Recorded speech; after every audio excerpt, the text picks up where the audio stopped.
ዘፍጥረት ምዕራፍ 1 ከቁጥር 1 እስከ 4። በመጀመሪያ እግዚአብሔር ሰማይንና ምድርን ፈጠረ። ምድርም ባዶ ነበረች፣ አንዳችም አልነበረባትም። ጨለማም በጥልቅ ላይ ነበረ፣ የእግዚአብሔርም መንፈስ በውሃ ላይ ሰፎ ነበር። እግዚአብሔርም ብርሃን ይሁን አለ፣ ብርሃንም ሆነ። እግዚአብሔርም ብርሃኑን መልካም እንደሆነ አየ። እግዚአብሔርም ብርሃንና ጨለማ ለየ። እዚህ መጽሐፍ ቅዱስ የሚጀምረው እግዚአብሔር አለ ብሎ ነው።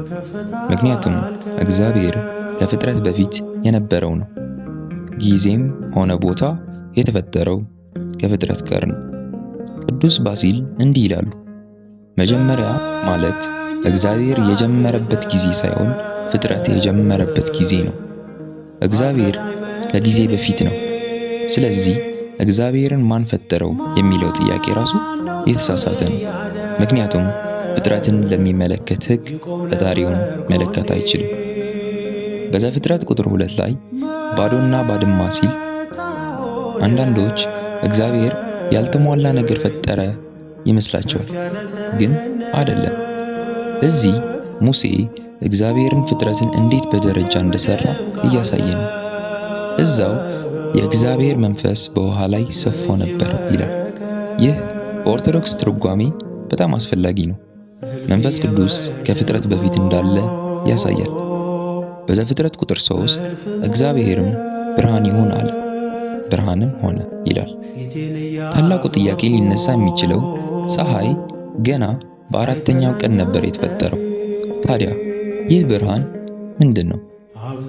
ቅዱስ ዮሐንስ አፈወርቅና ሌሎች አባቶች እንዲህ ይላሉ፣ ይህ ብርሃን ከፀሐይ የሚመጣ ብርሃን ብቻ አይደለም፣ እግዚአብሔር የብርሃን ምንጭ እንጂ ፀሐይ የብርሃን ምንጭ እንዳልሆነ ለማሳየት ነው። ሰዎች ፀሐይን እንዳያመልኩ ቀድሞ ብርሃንን ፈጠረ።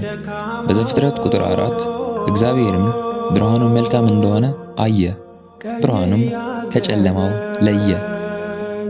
አየ ማለት ምን ማለት ነው? እግዚአብሔር አዲስ ነገር ተማረ ማለት አይደለም። እርሱ ሁሉን ያውቃል። አየ የሚለው ለኛ በሰው ቋንቋ የተነገረ ነው። ማለትም ፍጥረቱን አጸደቀው፣ መልካምነቱን ገለጠ ለማለት ነው። ብርሃንና ጨለማ ሲል አባቶች ይህን በመንፈሳዊ መልክም ያዩታል። ብርሃን ማለት እውነት፣ ጨለማ ማለት ደግሞ ኃጢአት። ብርሃን ማለት ክርስቶስ፣ ጨለማ ማለት ደግሞ ከእግዚአብሔር መራቅ። ይህ ማለት ኃጢአትና ቅድስና አንድ ላይ አይቀላቀልም ማለት ነው። እዚህ ጋር ማስተዋል ያለብን አንድ ነገር፣ በቁጥር 1 እግዚአብሔር አለ ብሎ ተጀመረ። በቁጥር 2 መንፈስ ቅዱስ ተገለጠ። በቁጥር 3 እግዚአብሔር ተናገረ ወይም ቃል። ኦርቶዶክስ አባቶች ይህን ከዮሐንስ 1:1 ጋር ያገናኙታል። በመጀመሪያ ቃል ነበረ። ስለዚህ ፍጥረት በአብ በወልድ በመንፈስ ቅዱስ እንደተፈጠረ ያሳያል። የሥላሴ ምስጢር ገና ከመጽሐፍ ቅዱስ መጀመሪያ ጀምሮ እየታየ ነው። በእጅ በረከት እልፍ የበደልኩ